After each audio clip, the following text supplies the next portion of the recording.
have a couple housekeeping matters.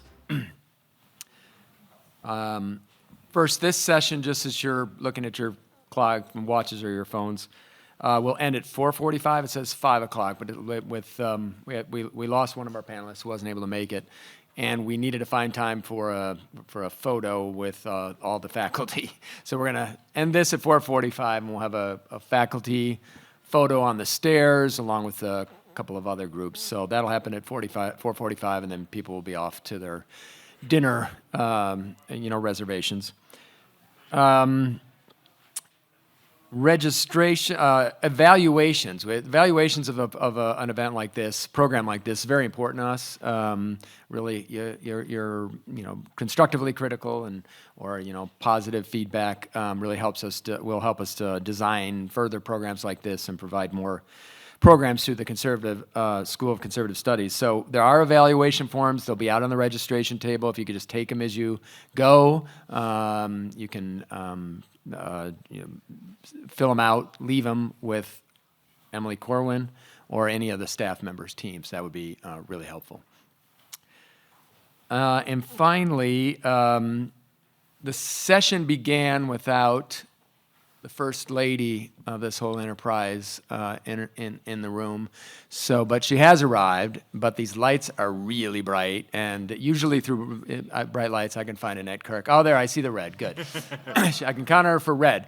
Annette Kirk, who is the...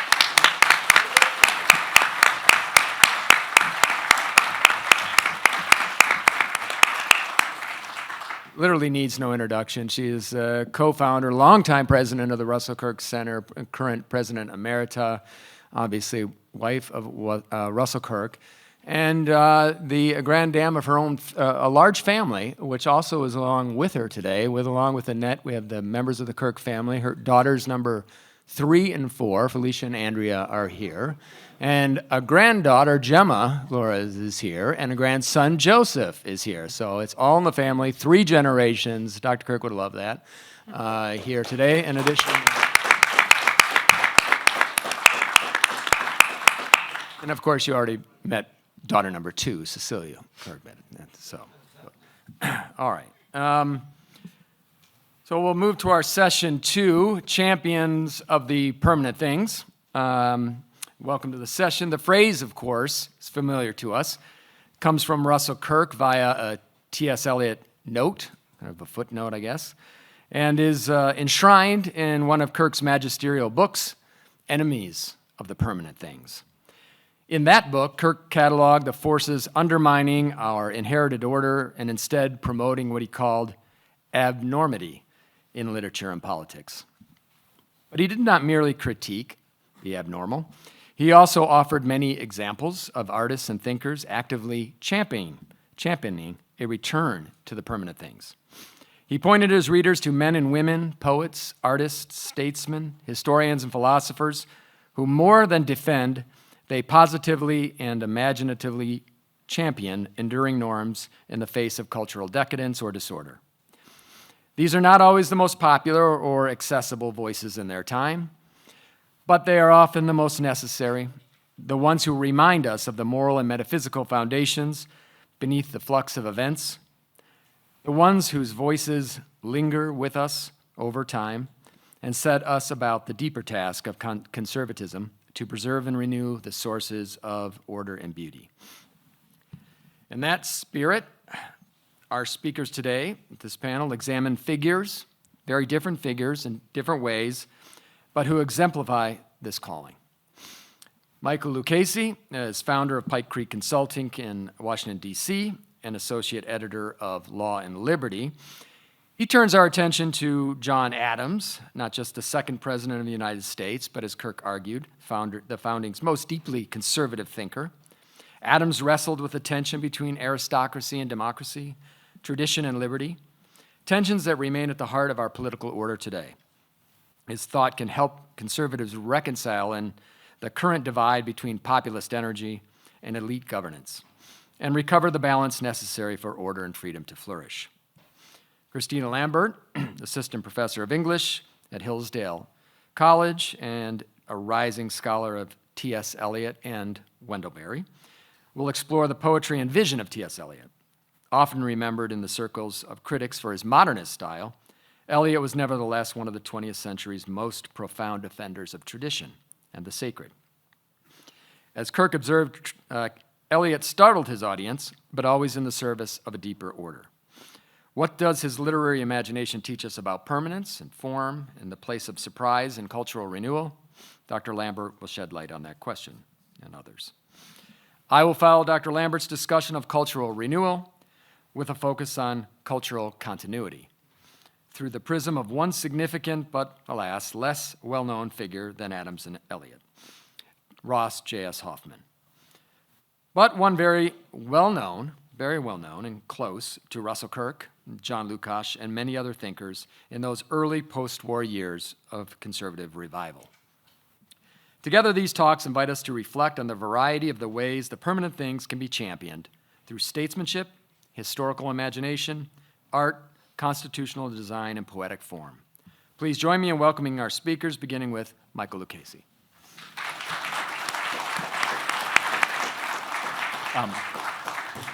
Thank you so much to the Kirk Center and all the other organizers of this wonderful conference. Sir Roger Scruton and Russell Kirk stand together as great pillars of modern conservatism. The Englishman and the American alike championed the permanent things, not only through their writing, but also through the communities they cultivated on either side of the Atlantic. Both were perhaps the most perceptive students of Edmund Burke in their time, and from him they learned that a true conservatism is the honorable defense of the unbought grace of life, the preservation of constitutional order, cultural aspiration, and genuine freedom. Despite the caricatures painted by critics, they did not seek to defend mere low privilege, but rather a high vision of what Western civilization can be. Nonetheless, Sir Roger and Dr. Kirk had their differences. In an interview sometime after his death, Scruton criticized Kirk's distinctive conservatism for being, to use his words, in the end unrealistic. He felt that Kirk was too nostalgic, too interested in reviving an old order constituted by the aristocracy of gentlemen and scholars that simply had no authentic place in the American regime. Scruton ironically noted that in some ways, quote, America has become an aristocracy of scholars, and they are all liberals. He understood that the administrative state and the wider progressive apparatus occupying the high places of American cultural and political life was a kind of oligarchy, a tyranny of the few, and, quote, that as a result, the ordinary American voter, who is much more genuinely an aristocrat than these people, has turned against them. Kirk may have appreciated the irony more than Scruton credited him for in that moment. In the opening paragraphs of The Conservative Mind, he noted that true conservatives have never been, quote, ashamed to acknowledge the allegiance of humble men whose sureties are prejudice and prescription. Common sense has ever been the watchword of conservatives resisting the ideological delusions of revolution, and especially in the Anglo-American world, the common people, the many, have usually stood to defend the traditional order against the aristocratic classes. While he certainly admired a kind of aristocracy, much of Kirk's practical political action was aimed at rallying what he called the conservative interest in America against the progressive oligarchy. In other words, then, both Kirk and Scruton understood the advantages and disadvantages of rule by the few and rule by the many. A revolt of the masses can imperil the permanent things, but so too can the soft despotism of a technocratic elite. Neither an unthinking populism nor an isolating elitism can serve as a solid foundation for a just political order. What is needed above all is a conservatism that can productively balance the impulses for democracy and a longing for aristocracy for the sake of the permanent things. One figure who may help resolve this tension is the man Russell Kirk considered the American founding's preeminent conservative, John Adams. The second president was specifically preoccupied with the challenges aristocracy poses to self-government, almost prophetically anticipating the soft despotism conservatives seek to defeat today. As a political thinker, a constitutional architect, and a practical statesman, Adams worked tirelessly to balance the competing interests of the one, the few, and the many to preserve a free society. The way he marshaled these terms of classical Republican political analysis can help conservatives better understand the fundamental imbalances which characterize Western society today, and perhaps even to find a path to redeeming self-government for our own time. Much like now, the idea of aristocracy played an incredibly ambiguous role in the politics of the early Republic. On the one hand, many believed the revolution ushered in a new democratic age by throwing off the old world's conceptions of nobility and privilege. On the other, some of the most democratic thinkers of this era believed this new Republican spirit would enable the rule of what they called natural aristocrats, or the best men. Adams had no truck with either kind of optimism. He believed that no revolution could perfect human nature. Power in any form, aristocratic, democratic, or monarchic, always posed a fundamental threat to liberty. That position may not have made him popular with his peers, but it did make him among the founding's most original political theorists. The founding's most prominent defender of the natural aristocracy, though, was Adams's sometimes friend, sometimes enemy, Thomas Jefferson. In a letter to the New Englander dated October 28, 1813, the Virginian called the concept the most precious gift of nature because it meant the rule of the virtuous and the wise. May we not even say that that form of government is the best, he wrote, which provides the most effectually for a pure selection of these natural aristoi into the offices of government? Jefferson believed that the American Revolution swept away the backward medievalism of the old colonial order, and along with it, a number of laws and customs which had created an artificial aristocracy. As such, he praised the abolition of entails, primogeniture, and religious establishments, and called for new laws providing for the general education of citizens as a means of discovering the most meritorious and recruiting them for leadership. Perhaps somewhat paradoxically, Jefferson believed that genuine democracy would produce a genuine aristocracy simply by unloosing human nature from superstition and venality. Adams, however, did not share this sunny outlook. In a letter to fellow revolutionary Benjamin Rush shortly after returning from his diplomatic mission to the court of St. James's, he wrote, "You ask where do I find more profligate manners than among the citizens of London? I am almost disposed to answer you by saying in Boston, in New York, in Philadelphia. I assure you, my friend, I wish my dear countrymen had less vanity and more pride." Adams believed that Americans were not regenerate simply by virtue of their citizenship in a free republic. The people here were just as subject to the temptations of tyranny, both democratic and aristocratic, as people anywhere. If Americans were to preserve their liberty, they would need to vigilantly guard against all abuses of power. To that end, Adams devoted immense intellectual energy to rousing his people against the danger of unlimited aristocracy. Richard Allen Ryerson calls this activity the evolution of a distinctive Republican vision in his recent intellectual biography of Adams. He decisively proves that Adams's concern for shielding the Republic from the hazards of aristocracy was a constant theme throughout his career, but it became especially urgent after his encounter with radical thinkers influenced by the French Enlightenment in the 1780s. In a series of works produced on the eve of the French Revolution or in its aftermath, among them his Defense of the Constitutions of the United States, the Discourses on Davila, and a voluminous correspondence, Adams sought to articulate the true foundations of American liberty against the revolutionary spirit. Not altogether unlike Dr. Kirk's canons of conservatism, Ryerson identifies a dozen fundamental convictions that constituted the core of Adams's conception of aristocracy. To summarize, he asserts that Adams saw aristocracy as a universal feature of political life. In its most basic form, aristocracy is simply the ability of a man or class of men to command two or more votes in a republic on the basis of some kind of superiority, be it wealth or birth or any other kind of prestige. These natural aristocracies can certainly be a great benefit when ordered toward a common good, but they nonetheless pose problems if and when their members decide to pursue private goods instead. At the heart of all these convictions is a deep sense of the unchangeability of human nature. In his own recent book on Adams's political thought, Luke Mayville asserts his innovation in this post-independence period was connecting the political science of antiquity, understanding regimes in light of the relative power possessed by the one, the few, and the many, to notions of human nature and social psychology developed by the theorists of the Scottish Enlightenment. The aforementioned letter to Rush provides a good example of this estimation of human nature. Although mankind is capable of great virtue, we are mostly given to vanity and self-interestedness. As such, Mayville writes, Adams thought that aristocracy was natural to politics in much the same way that gravity was natural to physics.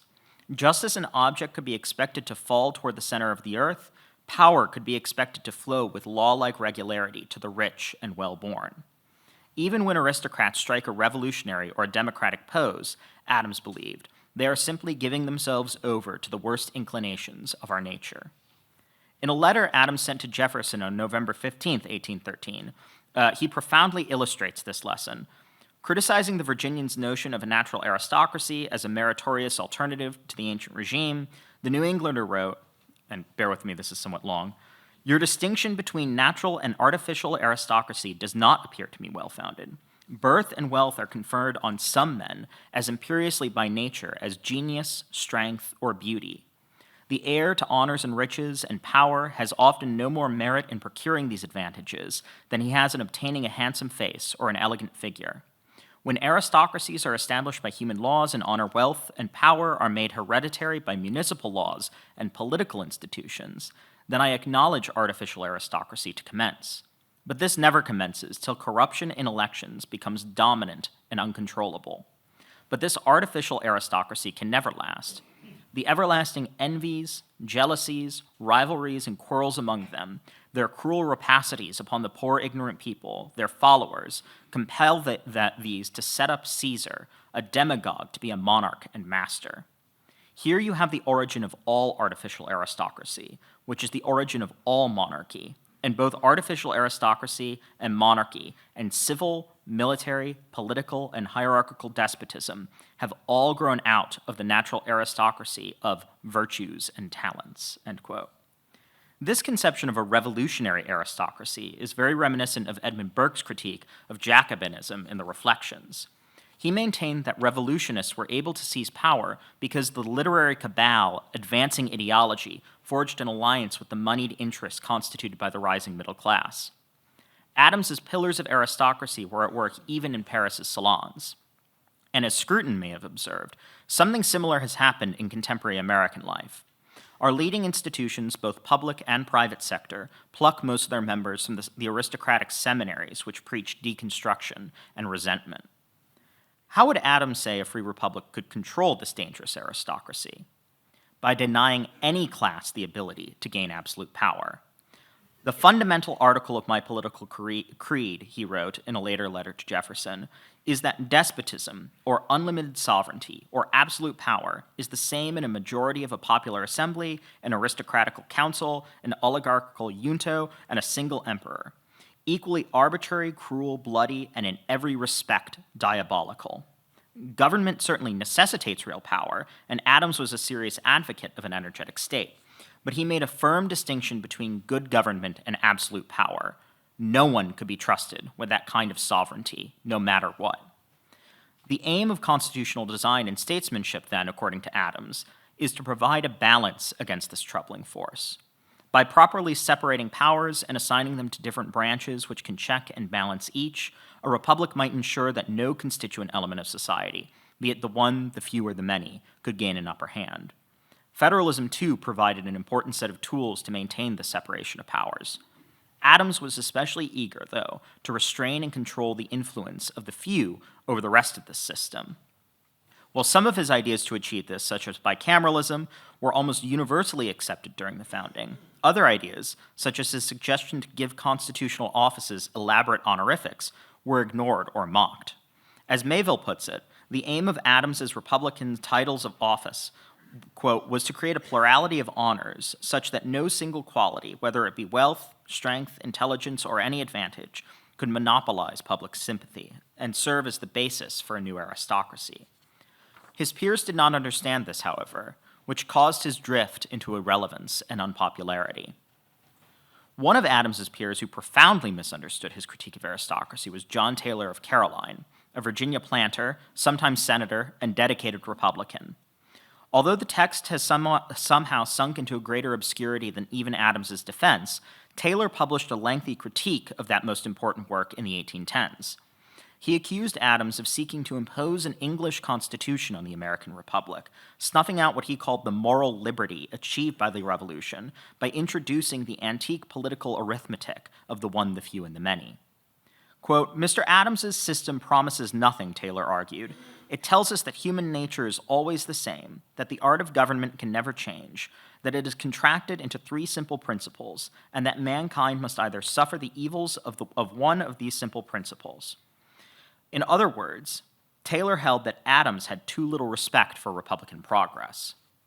Adams replied to this criticism with a bevy of short letters through 1814 and 1815, which constitute his final major statement on the nature of aristocracy. Covering some of the same ground as his exchanges with Jefferson, Adams attempted to demonstrate to Taylor the perpetual validity of classical political analysis and the proper way of thinking about natural aristocracy. He argued that, like other arts, the art of government is, quote, founded in certain general principles of nature which have never been known to change, and it is the duty of philosophers, legislators, and artists to study these principles, end quote. The law of the aristocratic accumulation of power is one such principle, and the one the talented lawgiver must best understand to provide for a balanced constitution. But for Adams, to be clear, even the most well-balanced constitutions could not act as perpetual motion machines. He understood, just as much as the other founders, that a republic needs virtue to survive. And so, while he doubted the most utopian schemes of the Jeffersonians for mass meritocratic education, he wholeheartedly endorsed efforts to expand civic and liberal education. I fear not the propagation and dissemination of knowledge, Adams wrote to Taylor on March 5, 1815. The condition of humanity will be improved and ameliorated by its expansion and diffusion in every direction. May every human being, man, woman, and child, be as well informed as possible. Ryerson points out this is similar to a position Adams took in one of his earliest revolutionary pamphlets, the Dissertation on the Canon and Feudal Law. There he asserted that, quote, the proper patrons and supporters of law, learning, and religion ought to let every sluice of knowledge be opened and set a-flowing, to encourage the people to rise up and defend their liberty against the designs of the imperial aristocracy. It is by critiquing the pretensions of aristocracy in this way that conservatives can aim to recover a true moral liberty, and thereby save democracy from its worst tendencies. Mayville argues persuasively that Adams saw America facing a fundamental choice between an oligarchic democracy and a dignified democracy. And at the heart of that dignified democracy is the exalted freedom Burke articulated and Kirk and Scruton both defended, and which constitutes one of the permanent things. Thank you.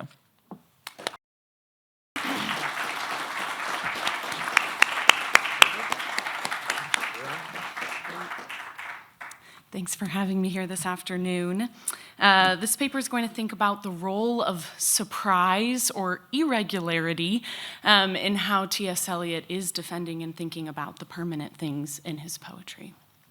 And I'm going to begin this afternoon by asking you to join me in conducting an experiment. Don't worry, early on in my academic career, I exchanged biochemistry for history and then literature. So this investigation will be of the thought experiment variety. Imagine we have all been formally trained in literature, specifically in poetry. We have all stood in awe of that Homeric epic about Achilles' rage, read Dante's breathtaking Terza Rima in the original Italian, and wrestled with how Milton's blank verse frames the figure of the Son of God. Since in this scenario, we all agree on the significance of formal verse, its potential, and its importance, we can now enter the second sphere of our experiment, free verse. We, in this experiment, together believe that free verse, or verse without a consistent metrical pattern, is not free at all, but is rather an intentional break from form to vivify language and the tradition of poetry. We believe that some poets in the last 100 years broke away from formal verse with knowledge of the tradition deep in their bones, that they had been rigorously trained in formal verse, and they expect the same knowledge from their readers. Thus, free verse rests upon the tradition and is in dialogue with it. Free verse is like Jacob wrestling with the angel, not letting go of form until it receives a blessing. So now that we've set the parameters for this procedure, we can explore what seemingly non-traditional forms mean for our relationship to tradition, and what exactly we might learn from surprising forms in poetry. I've invited you into this experiment because T.S. Eliot was such a figure. I've even stolen his language of experimentation, tradition in the bones, and vivifying language through new forms to set the stage. Eliot was a poet steeped in tradition, who also broke the rules of poetry. Russell Kirk and Roger Scruton called him the great conservative poet of their time, and yet he dramatically changed the face of poetry. I think maybe too often we breeze by the irregularity of Eliot's verse, citing his love for tradition or the fact that he hated poetry that was a diarrhea of emotions. These things are true, and yet his verse remains strange, surprising, and free in some of the ways described above, and yet not antagonistic to tradition. In light of Eliot's formal innovations in verse, his surprising poetry, today I want to make just 3 points about what Eliot's irregular form communicates about tradition and to our relationship to the permanent things. But first, a brief note on Kirk and Scruton's love for Eliot. In 1971, Kirk published a lengthy work dedicated to the poet called Eliot and His Age, T.S. Eliot's moral imagination in the 20th century. And in 2003, Scruton published an article titled T.S. Eliot as Conservative Mentor. Scruton names Eliot his favorite author, and Kirk calls Eliot a voice for orthodoxy in the 20th century, describing, quote, although his voice might startle the ears of his audiences, they listened. In their respective writing, Scruton and Kirk detail why Eliot is a figure worth admitting to the canon of conservatism. But it is this act that Kirk describes of startling readers that I'd like to dwell upon today. Just 3 years after Eliot penned his famous essay on tradition in 1919, he published The Wasteland, that ineffable elegy of the modern age that changed the face of poetry. Scruton himself recognizes that Eliot was a modernist par excellence, calling him, quote, the man who overthrew the 19th century in literature and inaugurated the age of free verse, alienation, and experiment. If you've read The Wasteland at all or recently, you remain confused by The Wasteland. Its fragmented stanzas forcing you both to recognize connections and submit to the fact that the poem is actively resisting your simple solutions, as well as any one kind of unifying form. There's a narrative that separates the pre- and post-Christian Eliot, assigning these wasteland fragments shored against ruin to Eliot's agnostic days. But while the poetry and form does indeed change across Eliot's career, formal irregularity remains. Eliot joined the Church of England and became a British citizen in 1927. He then wrote a series of poems, which have come to be known as the Ariel poems. Scruton writes, this phase of his development culminated in a profound Christian statement, the poem Ash Wednesday. Eliot was ready to take up his own peculiar cross, the cross of membership, Scruton writes. But once again, if you have read Ash Wednesday at all or recently, this profound Christian statement is both beautiful and baffling and shot through with modernist form. While Eliot's poetic form is by no means static across his career, there's a kind of continuity of some unorthodox forms for orthodoxy that runs across his poetry, and it is this thread upon which this paper reflects. What Scruton calls the paradox of T.S. Eliot, that our greatest literary modernist should also be our greatest modern conservative. Scruton avers that Eliot's philosophy never matched the height of his poetry, so this paper focuses largely on the poetry and what there is to learn from Eliot's paradox of modernism and conservatism. So my first point is fairly obvious, but I don't think it goes without saying. Eliot's surprising form illustrates that working within a tradition does not necessarily mean doing things the same way they have always been done. Marina, one of the early poems Eliot writes after he joins the Church of England, is a gorgeous lyric that's couched in references to Heracles' myth and Shakespeare's Pericles. With images from the tradition, but free verse, it gives voice to the terror and joy that come hand in hand with revelation. Dennis Donahue writes, my sense of the poem is that its content, its story, is Eliot's conversion to Christianity, his waking up to find himself a Christian and wondering what to make of it all. Go read the poem. It's breathtaking. But I'd like to draw attention to the way in which the first readers of the poem would have experienced it. within a pamphlet designed like a Christmas card with works of art commissioned by his publishing company, Faber, on the front and inside page. Both works of art are definitively abstract. The first clearly draws upon Cubist aesthetics, melding what looks to be a deconstructed building with a rock face and a one-eyed profile. Eliot wrote poems for Faber's aerial poems collection for years, and he was particularly pleased that the artist, E. McKnight Coffer, was given the task of creating a work of art for his very beloved poem. Eliot had all the illustrations hung in his flat. The image highlights how the Christian Eliot partnered with decidedly new art forms to capture one of the oldest stories of the Christian tradition, the story of turning, of conversion. I really was genuinely surprised when I first saw the illustration, and I've tracked down a copy in a used bookstore in Oxford, and it just sits on my desk in my office, and I remain baffled, and so do my students. Because the image unravels the neat modernist versus Christian narrative that I'd come to know about Eliot, and reinforces instead the paradox that Scruton observes. Eliot's modernist aesthetics go beyond narrating deconstruction. They become a tool for his constructive work. And this is nowhere better seen than in Ash Wednesday, published in 1930, the same year as Marina. The title itself marks a concrete starting point by referencing a significant day in the liturgical year, a day where Christians around the world remember they are dust and learn, again, to relinquish those dusty desires that hold them fast. Ash Wednesday is a day that evokes a standard fare of imaginative associations. But Eliot's poem is anything but standard.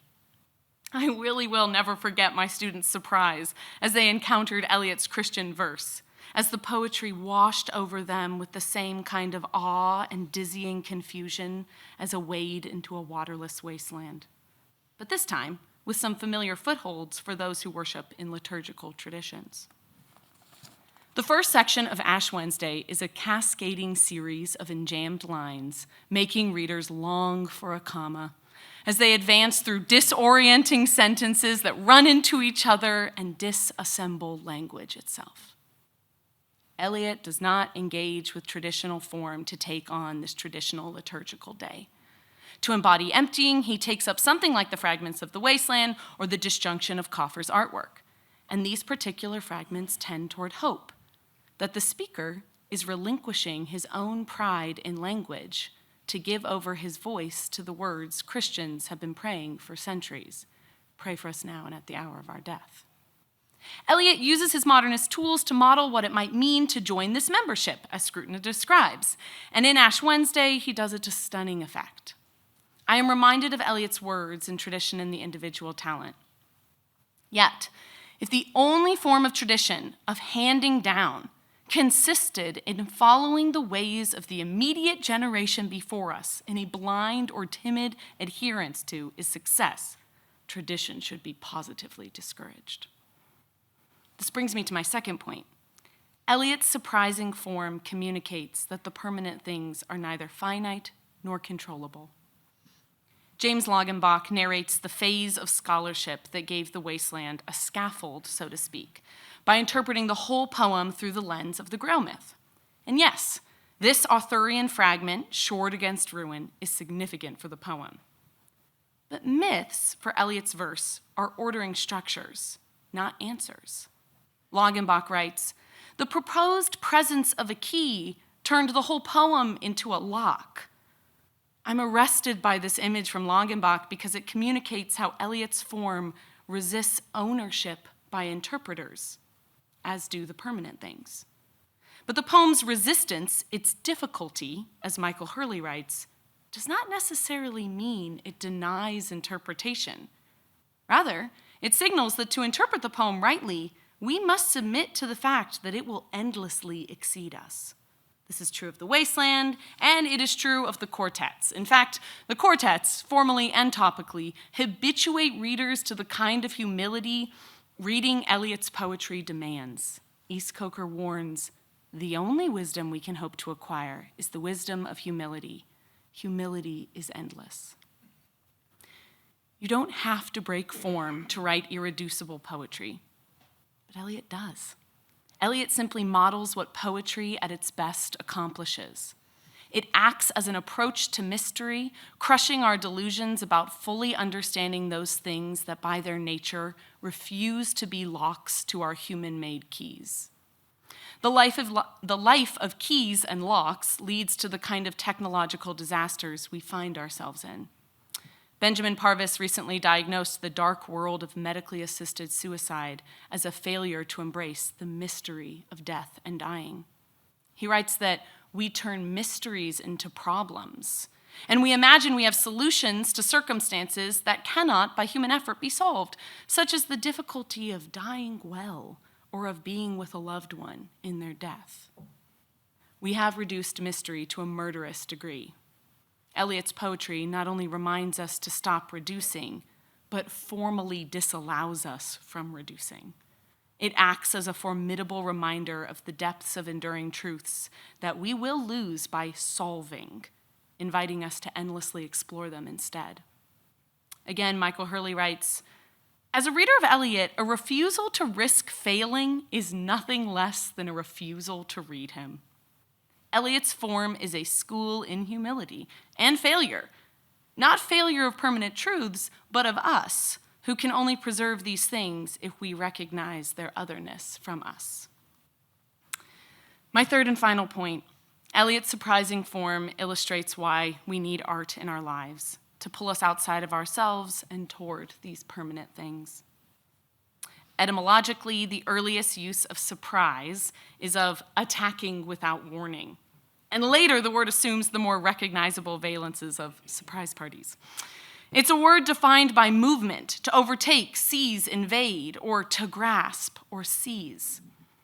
I think that Eliot's form displays this aspect of surprise.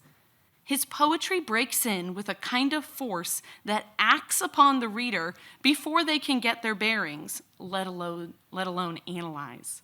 As Eliot says, after all, genuine poetry can communicate before it is understood.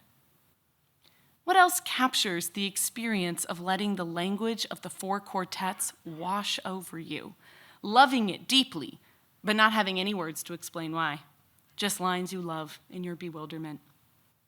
I often conceive of my role as a professor of literature as providing students with the tools to read poetry such that poetry can then seize them, invade their lives, so that it can capture them.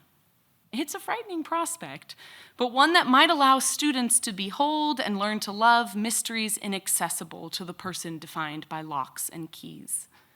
Eliot writes, so in poetry you can, now and then, penetrate into another country, so to speak, before your passport has even been issued or your ticket taken. If we need to live in light of mysteries we cannot capture or fully put into words, we need then to be captured by poetry. In conclusion, this is not an argument against traditional form. Remember our opening experiment.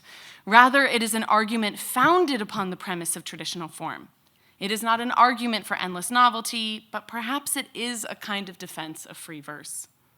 Eliot writes, in a particular sense, the poet will be aware that he must inevitably be judged by the standards of the past. I say judged, not amputated by them. I sometimes wonder if we are amputating forms of art that might help us, if we are taking seriously the fact that Kirk and Scruton loved this modernist poet. I wonder if we met Eliot today, would we? Eliot's verse reminds us that we are not prison keepers or museum curators of the permanent things. We are stewards, gardeners, teachers, pilgrims, all roles that require care, awe, and a freedom that allows for surprise. In the words of A.G. Sertalange, let us not be like those people who always seem to be pallbearers at the funeral of the past. Thank you.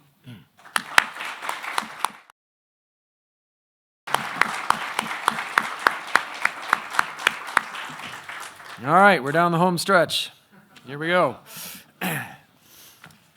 I'm going to talk to you about Ross J.S. Hoffman's and behind, not far, always in near to him, Edmund Burke's Atlantic vision of America. As many of you know, one of the more influential fields of historical studies has been Atlantic history.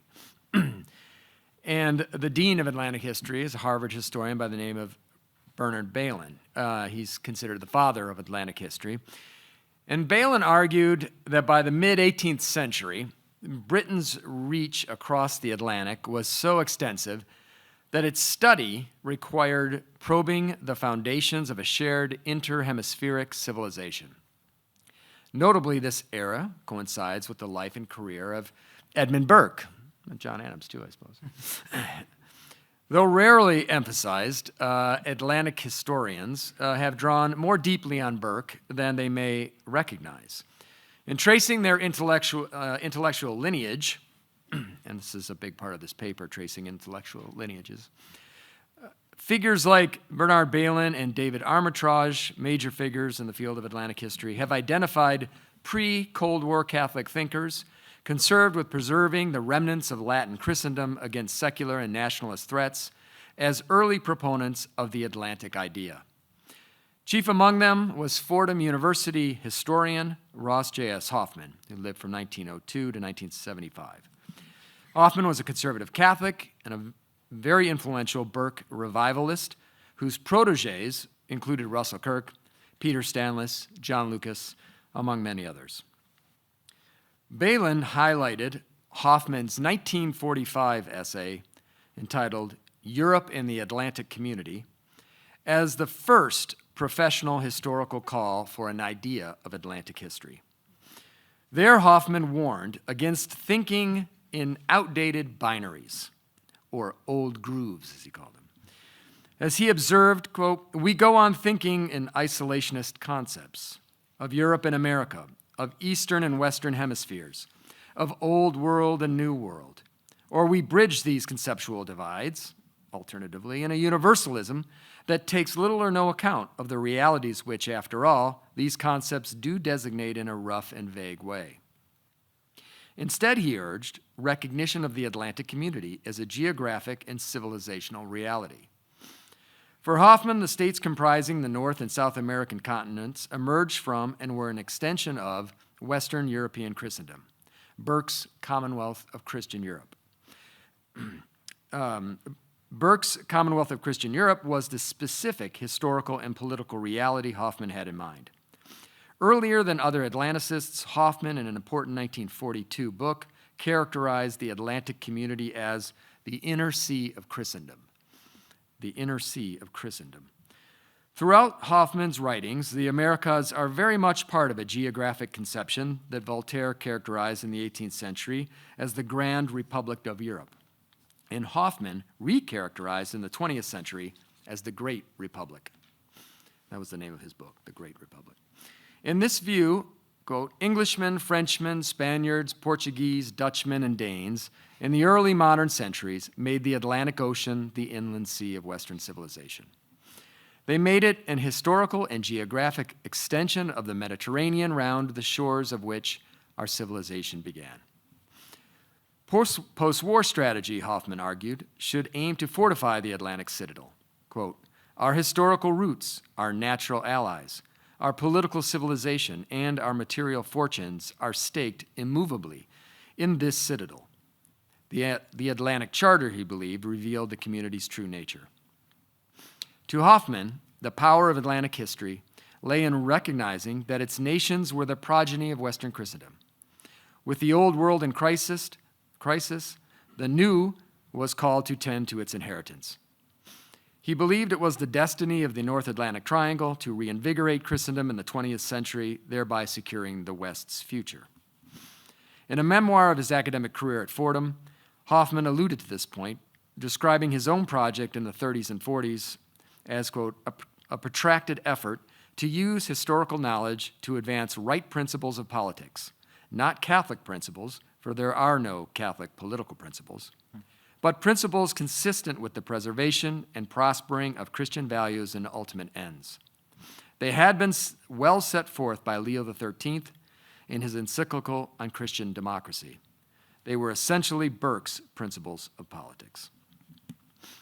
Hoffman had begun as a socialist, but after World War I converted to Catholicism and began to supplement his professional writing on contemporary European and American history with intellectual forays into the Middle Ages and ultimately 18th century British history. Burke unlocked for Hoffman a usable past that connected morality and politics, Europe and America. This convergence of Burke and Atlantic history can be traced coincidentally to the very day that Franklin Roosevelt died, April 12, 1945, when Ross Hoffman founded what was in retrospect an influential Edmund Burke Society at Fordham University. The purpose of this society was to, quote, recall the principles, values, and traditions which are the heritage of the political and international society of Christendom. Hoffman later recounted the flavor of the society's gatherings. The society hosted distinguished guests such as Hugh Gibson, Herbert Hoover's great friend and a former ambassador to Belgium, FDR's ambassador to Spain, Carlton Hayes, who we'll have something to say about in a minute, the publisher Frank Shee, Jeffrey Brun, Walter Langzam, Tibor Eckert, for our Hungarian friends, former Hungarian prime minister, and Evelyn Waugh. Footnote, or fun fact, as the kids say. Evelyn Waugh and Hoffman were buddies, and they would go hiking in Spain quite a lot. And there's a very charming little book that Waugh wrote called Scott King's Modern Europe. It's an excellent book, and about kind of an aging classicist. And Hoffman is the source, the inspiration for Scott King. Let's see, where was I? There, 3 years after, so these gatherings basically fostered transatlantic intellectual exchanges and advanced Burke studies and led to a revival of interest in Burke after 1945, which most of us are familiar with. But it began earlier than the 1950s. 3 years after the Burke Society's founding, Hoffman and fellow Fordham historian A. Paul Levac released an influential new anthology of Burke's political writings in 1948, and this published by Alfred Knopf, its mainstream publisher, is a very influential anthology. In their substantial introduction to the volume, Hoffman and Levac directly drew out the historical and contemporary connections between Burke's politics and Atlantic history. Quote, they wrote, "Our history seems to lengthen as we grow aware of the ancestral inheritance that we share with older nations across the Atlantic, and of the heavy responsibilities that attach themselves to us." Burke's vision of America's place in this tradition was also made clear by Hoffman and Levac. Quote, "In the age of the American Revolution, Burke looked upon Europe and saw there a universal similitude of religion, laws, and manners. America, too," he said, "was part of that moral and political order." Not surprisingly, Hoffman supported U.S. entry into World War II, believing America had rediscovered its mission. Mission? What? To defend the Great Republic, rooted in Western civilization and the Atlantic community. Prolific journalist and friend and public intellectual Walter Lippmann actually coined the phrase Atlantic community in 1917, when he saw with Hoffman that North America was now the central region of the Atlantic world and thus was largely responsible for its protection, which was in turn essentially the obligation of self-protection. During World War II, Lippmann praised Hoffman's insight that the Atlantic community could only survive as a concert of free nations, united by mutual consent, not force. Lippmann was a critic of isolationism, but he was not an ideological interventionist. His interventionism was restrained by his sense of the relations between America and Europe, which was historic and concrete and not based on abstract universalist notions such as democracy and equality. Indeed, Lippmann reassessed his previous faith in democracy after World War II and became a critic of American liberalism. This philosophy of moderate interventionism, not a phrase we hear much today, Lippmann shared with Hoffman. Hoffman and Lippmann were not alone in viewing the Atlantic community of states as the progeny of Western Christendom, that international community of which the Atlantic is the inland sea. Columbian historian and great friend of Hoffman's, Carlton J.H. Hayes, himself a prominent Catholic convert and Roosevelt's ambassador to Spain, as I mentioned, put Frederick Turner's reigning frontier myth of American historiography into perspective in his 1946 essay when he famously asked, quote, "The American frontier of what?" Hayes was writing to professional historians as president of their guild and challenging them to, quote, broaden their conception of the frontier and extend their researches and writings into a wider field. He attacked their polar view of American history, their exaggerated sense of American exceptionalism, in Balin's words. Specifically, he challenged historians to rethink the received understanding of the advancing frontier in North America and see it again as their earliest American forebears saw it, as a frontier of Europe. "We used to know we were Europeans as well as Americans," he lamented. Hayes argued that Americans were modern Europeans living on the frontier of Europe. He characterized this insight as a historically broad vision and opposed it to the restricted interpretation of Turner and others. Such a shallow and circumscribed view of America's relationship to Europe was a principal cause, according to Hayes, of modern isolationism. But if Jacobinism was the great threat to the unity of this civilization in Burke's time, in Hayes it was late 19th and 20th century nationalism, to what Hayes called the Jacobin nationalism of the First French Republic and Napoleonic Empire. Britain, he said, countered this with a traditional nationalism, articulated for it by Burke. For Burke, Hayes argued, quote, "The state was a permanent union whose ends could not be accomplished in any one generation. The people, the nationality, were not distinct from their government, and they had no right to break the social tie which linked them to their forebears." Hayes singled out three aspects of Burke's traditional nationalism for special emphasis and application. First, Burke stressed and glorified the aristocratic political nationalism of the British, and particularly the British Constitution, as the supreme embodiment of the genius of the English nation and its historical experience. Second, Burke stands as a pioneer in the exposition of the principle of nationality. Nationality, according to Burke, does not signify a mere geographic entity or just an aggregate of individuals who happen at a given moment to live under common government. Nationality is a concrete expression of continuity, of an extension of people in time as well as in numbers and space. And third, the traditional nationalism of Burke was not quite so exclusive or paramount as the contemporary nationalism of the Jacobins. On the contrary, Burke advanced and pressed the idea of a hierarchy of loyalties, each supreme in its own sphere and all perfectly natural because all are traditional. For example, a man should be loyal to his family, his locality or region, to the national state, to the world and humanity, to God. Fundamentally for Hayes and for Ross Hoffman in his wake, Western or European civilization was a proxy for Christendom, what Hoffman called the Great Republic. As Burke wrote in the Regicide Peace, the writers on public law have often called this aggregate of nations a commonwealth. They had reason.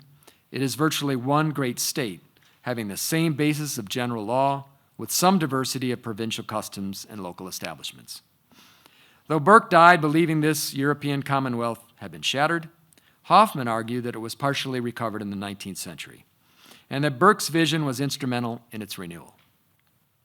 But in the wake of two world wars in the 20th century, Hoffman and his intellectual heirs, John Lucas, Russell Kirk, Peter Stanlis, Francis Canavan, among others, feared that a far greater calamity had overtaken the West, and no true restoration had yet followed. Still, Hoffman believed the deepest instincts of our republic lead us to set our hand to the task. The deepest instincts of our republic lead us to set our hands to the task. A full renewal, he said, would require leaders with something of Burke's moral and political imagination. In our own time, demographic change and shifting political sensibilities have challenged Hoffman's view of an Atlantic community, an international civilizational order with the Atlantic as its inland sea. The rise of the so-called vast early America movement championed by scholars at the Omohundro Institute of Early American History and Culture, which is an independent research and organization sponsored by William and Mary, no surprise, reflects a broader trend within American history now to de-Westernize American history and dismantle older narratives that framed America as the outgrowth and culmination of European civilization. Yet in intellectual pendulum swing, American triumphalism is resurgent in some quarters, with new nationalists and populists regularly criticizing Europe as weak, corrupt freeloaders. They see Europe not as a cultural inheritance, but as a decadent foil. Where Burke and Hoffman sought to save Europe from itself, nationalists today often seek to leave it behind. Conversely, Burkean nationalists, from Burke and Hoffman to Europe and Scruton, saw America as Europe's heir, not its rival. Their conservatism favored continuity over rupture, order over revolution, and moral imagination over ideological fervor. While they shared skepticism about modern, bureaucratized, secular Europe, especially institutions like the EU, which we could obviously go on about, they never abandoned its cultural and civilizational bonds. These are difficult and contested questions.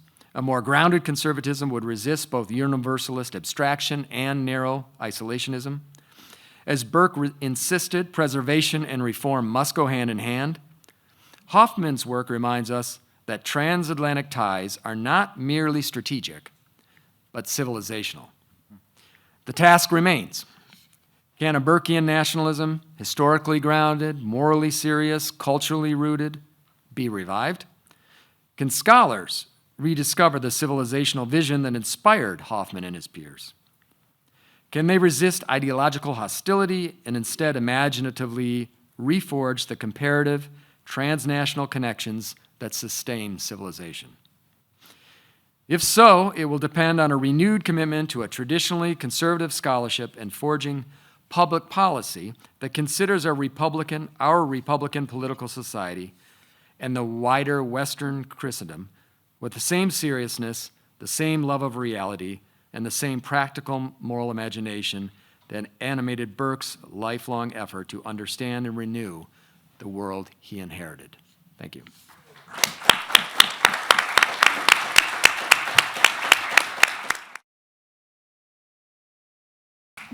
Questions, comments?